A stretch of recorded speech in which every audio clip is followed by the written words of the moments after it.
Hi there. It's great to see you. Thanks for stopping by today. I really appreciate it. I'm John Merriman, and this is your Tuesday morning guitar song.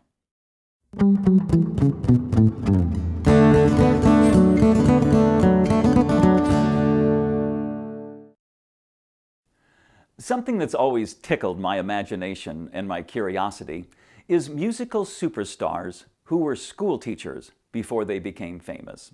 Now, don't get me wrong, I think school teachers are the saints of this world, and everyone I've met has been a real wonderful person. But honestly, school teachers are usually not musical superstar material. But it's a crazy concept. In your own mind, think of a junior high or a high school teacher that you used to have. You know, like that Mr. Jones who taught geography. He always wore those frumpy clothes and told those goofy jokes in class to try to appear hip. He was the world's nicest guy, and he always drove that old Honda Civic to school every day. You know, that guy? Well, then picture him in a couple years becoming this exotic musical superstar with bodyguards and totally unapproachable and just the coolest thing ever in the musical universe at the time.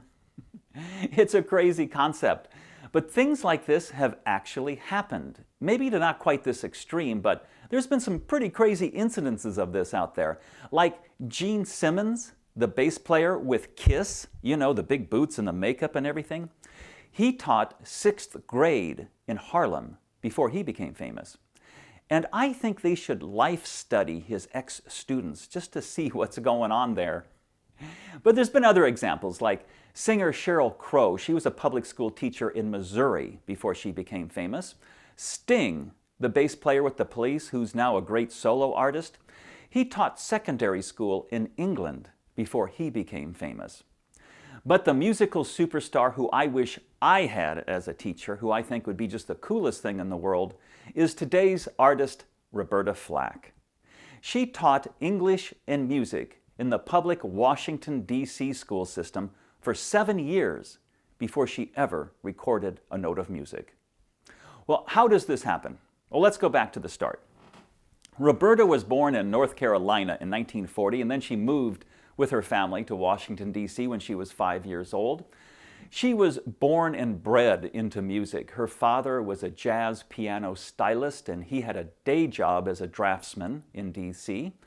Her mother was a very accomplished church organist and pianist. And Roberta was raised in the church. She would sit on her mother's lap sometimes when her mother was playing for services, and Roberta was so musical she could pick out the melody with her fingers. Well, when she was 9 years old, she started some very serious classical piano lessons and started winning competitions right away. And then get this, when Roberta Flack was 15 years old, she graduated from high school, and she was awarded a full scholarship to Howard University in music. So at 15, she enrolled in Howard, and still to this day, she is one of the youngest people to ever enroll in that university. She picked the major of music education, and she went through the program. She did her student teaching, and she graduated when she was 19 years old. When I was 19, I think I was still learning my alphabet. So she enrolled in the master's program, and that's when real life happened to Roberta Flack. Her father died of a heart attack, and she had to go home to help the family survive financially. She had to take a job, and she had a degree in music education, so she joined the Washington, D.C. public school system as an English teacher and a music teacher. But she wanted to keep her music education going, so she started private voice lessons at night with a teacher by the name of Frederick Wilkerson. And he would listen to her voice, and he would say, "Roberta, you know, you have a beautiful voice for popular music." And she was kind of insulted by this because she was a highly trained classical musician. But, you know, he kept on her, and she started thinking about it, and she kind of fell in love with that music herself. And because there was a little money to be made, she started performing at clubs in downtown Washington, D.C. Well, that voice was just getting a lot of attention when she was performing. People were just being amazed by her, and she started performing more. And then she was offered a 3-night residency in Washington, D.C. at a place called Mr. Henry's Restaurant. And that's really where it changed for her. She started thinking of herself as a performing musician as opposed to a school teacher. Well, at Mr. Henry's, she was discovered. Famous jazz vocalist and pianist Les McCann just wandered into Henry's one night and happened to hear her sing. Well, he was floored. He fell in love with her. And he arranged for her to make a demo tape. And he took that demo tape to Atlantic Records. They loved it, and they signed her. And that's the start. And then she made the switch from school teacher to performing musician. She started recording for Atlantic Records. She did a couple wonderful early albums. They were very well received and somewhat popular. And then on her third album, and I think it's her third album, somebody correct me if I'm wrong, she got a call from Clint Eastwood, and he was doing a movie called Play Misty for Me, and he wanted to use one of her songs in it. And that's what broke her in to superstardom. She became one of the great superstars of the 1970s. She sang hits by herself and also with her duet partners, Donny Hathaway, who she knew from Howard University, and Peabo Bryson. So our junior high teacher from Washington, D.C., Miss Flack, became Roberta Flack, the musical superstar. And there you go. And today, she is the topic of our Tuesday morning fun fact.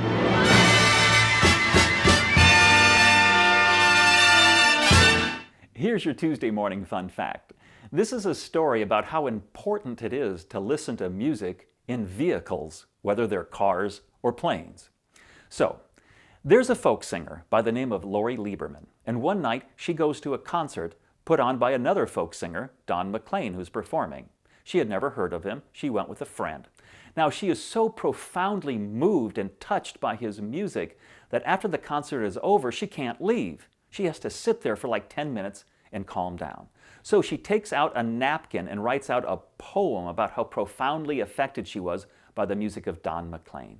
That poem she wrote is put to music, and she records it on one of her record albums. It's called Killing Me Softly with His Song. So, fast forward, Roberta Flack is flying in a plane. She's bored. So she looks at the musical offerings in the plane with the headphones, you know. She sees Killing Me Softly with His Song by Lori Lieberman. She'd never heard of it, but it's such an intriguing title, she listens to it, and she falls deeply in love with it. So she pulls out a napkin from her purse, and she writes down the music to this. I mean, she's classically trained, so she writes down the music, and she puts it away.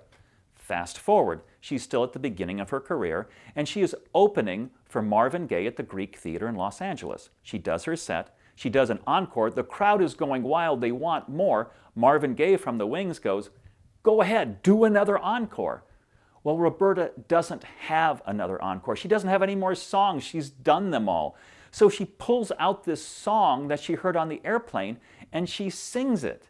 And the crowd goes berserk for it. And Roberta says, "I've got to record this song as soon as I can." Roberta Flack records the song.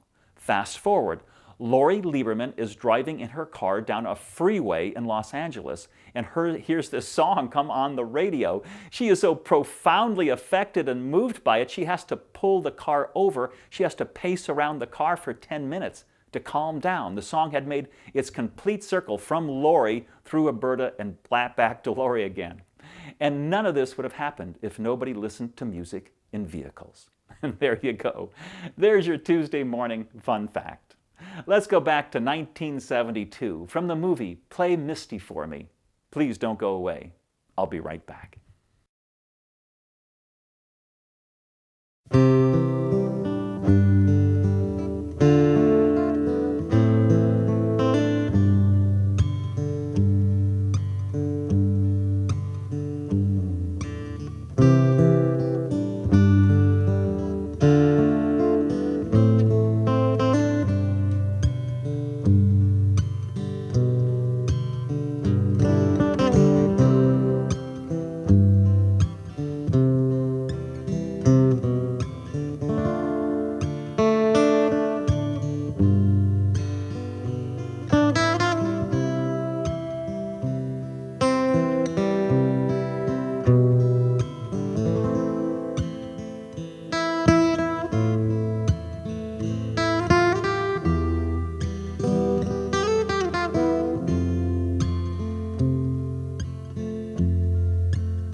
Thank you so much for stopping by today and spending some time. I hope you enjoyed the show. I had a great time hanging out together. Please like the show on Facebook if you get a second, like the page, and share the show on your social media if the Spirit moves you. You are my word of mouth, and I really appreciate it. Come back and see me next week. And remember, you're never ready for your day without a song in your heart. Bye now.